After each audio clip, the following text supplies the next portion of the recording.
Okay, you ready? We are rolling. Hey, this is Cassie. I'm Tony. And this is week 2 of the intermediate swing class at our rolling home for the November-December 2025 session for dog swing. Tonight we didn't work so much on move, but we worked on a lot of maybe technique to help our swing outs feel better. First, if you have a partner at home or something to work on this, we kind of did just as we did this way, where followers we put their eyes closed and kind of move back and forth. We talked about putting our elbows down and keeping it nice and relaxed, pressing our hands into our partner's hands and just walking back and forth. We talked about this feeling like a sink into that connection at the end. We're not like abruptly stopping at the end. Streams, we are letting it rest before we come to a complete stop. Something here too, we didn't talk about in class, we're just talking about taking it as easy and almost like drag it out as much as possible. We don't want to rush through that. So like if I'm getting moved, I'm not trying to run at my partner and make it stop me. I'm trying to take my time, taking my steps as long as possible and taking them as consistently as possible too. Because then dancing, like, that's gonna help me out.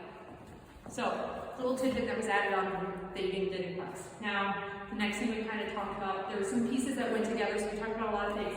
Let me talk about, over here. We talked about this on the wall. It's when we're swing out, we want to connect backwards to our back. So it's through the back, not shoulders, we're not doing this. No butt, and then no butt, so we're not doing this. So when we're sinking into our swing out, we're trying to get the feeling of our back flat against the wall as best as possible. So when we do stretching away things, I'm stretching through my whole back backwards. So not stretching with my shoulders and not stretching with my legs. Stretching backwards with my back.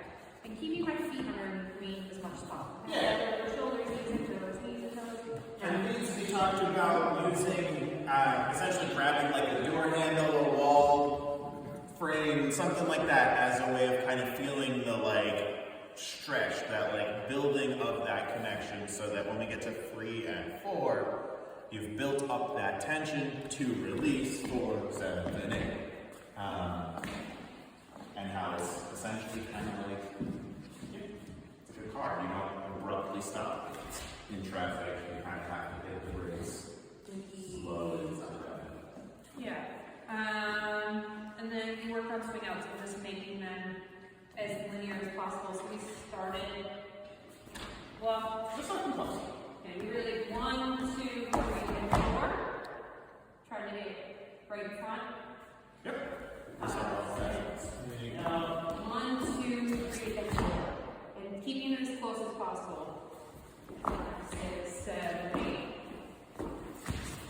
And so, you keep going, we're using that stretch still like we talked about earlier. We're going through my back, step, step, both at 3 and 4 and at 7 and 8. And building up to it, so not 3, 4, or 3 and 4.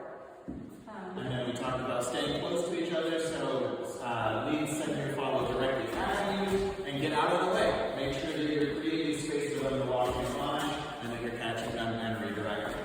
Follows, we have to keep going at our partners, as long as that's what's being led, as much as possible.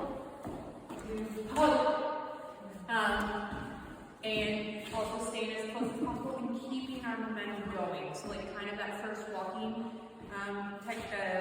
practice, we're sinking into it. So it's, 3 and 4. We're sinking into it. We're not stopping, and we're not stopping at 3 in front of our partner too and making them nervous. So, and then for Janelle, why we did this is so that we can do this other variation later on. 5, 6, 7, 8, 1, 2, 3, and 4, 5, 6, 7, 8, 2, 3, and 4. All right.